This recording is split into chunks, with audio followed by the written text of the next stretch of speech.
Assalamualaikum warahmatullahi wabarakatuh. Perkenalkan, nama saya Adisa Nafila Dewi dengan NIM 71111910881 akan menjelaskan mengenai hubungan antara prosocial behavior dengan altruism dalam perspektif psikologi. Prosocial behavior adalah perilaku sukarela yang dilakukan untuk menguntungkan orang lain. Sedangkan altruistik adalah bentuk yang konkret dari perilaku prosocial behavior. Altruism adalah tindakan sukarela untuk menolong orang lain dengan tujuan akhir dari penolong adalah untuk meningkatkan kesejahteraan orang lain tanpa mengharapkan imbalan apapun. Mengapa seseorang termotivasi untuk melakukan altruism didasari oleh 3 hal. Yang pertama, ada perspektif evolusioner. Berpandangan bahwa prinsip dasar dari kehidupan adalah melanjutkan eksistensi keturunan. Kemudian yang kedua, ada norma-norma sosial atau social norm.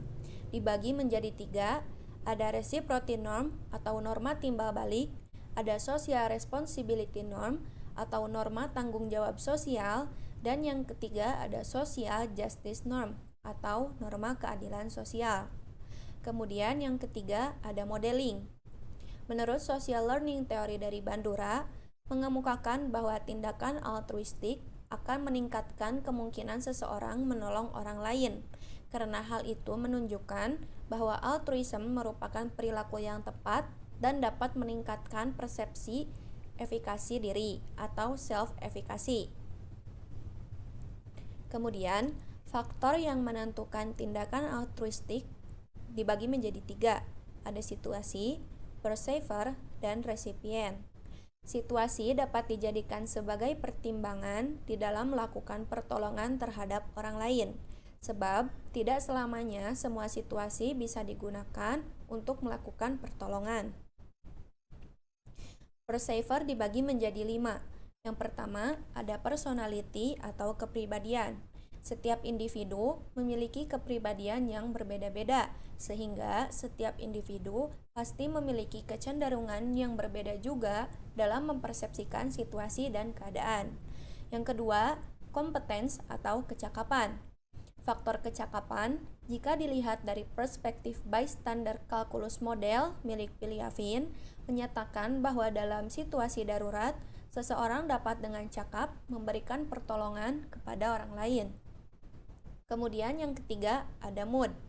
Jika mood individu sedang dalam keadaan baik, maka akan meningkatkan perilaku menolong atau helping behavior. Yang keempat, ada empati, merupakan sifat altruism. Didasari oleh 2 faktor. Yang pertama, altruistik, yaitu mementingkan kesejahteraan orang lain. Dan yang kedua, egoistik, membantu karena ingin mendapatkan kesejahteraan untuk diri sendiri. Dan yang terakhir, ada perbedaan gender. Tidak ada perbedaan yang mencolok antara laki-laki dan perempuan. Hanya saja, laki-laki biasanya memberikan pertolongan pada orang asing, karena melihat kekuatan fisik yang dimiliki oleh laki-laki lebih kuat dibandingkan dengan perempuan yang memiliki fisik lebih lemah dan banyaknya kekhawatiran. Kemudian ada resipien, dibagi menjadi 4. Yang pertama, similarity. Individu akan memberikan pertolongan kepada seseorang yang memiliki model dan corak pakaian yang sama dengan dirinya dibandingkan sebaliknya. Kemudian yang kedua, adanya membership group. Individu kemungkinan besar memberikan pertolongan yang menurutnya sama dengan dirinya, baik secara etnis, secara budayanya juga, dibandingkan dengan yang berbeda etnis dan budayanya. Kemudian yang ketiga, adanya attractiveness atau ketertarikan. Individu lebih ramah yang lebih memungkinkan akan mendapatkan pertolongan daripada individu yang kurang ramah. Dan yang terakhir, adanya tanggung jawab dalam kesusahan atau responsibility of misfortune. Tanggung jawab merupakan sesuatu yang harus diterima sebagai faktor penentu untuk memberikan pertolongan kepada orang lain yang membutuhkan bantuan.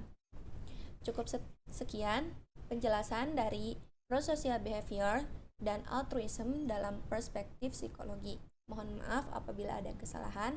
Assalamualaikum warahmatullahi wabarakatuh.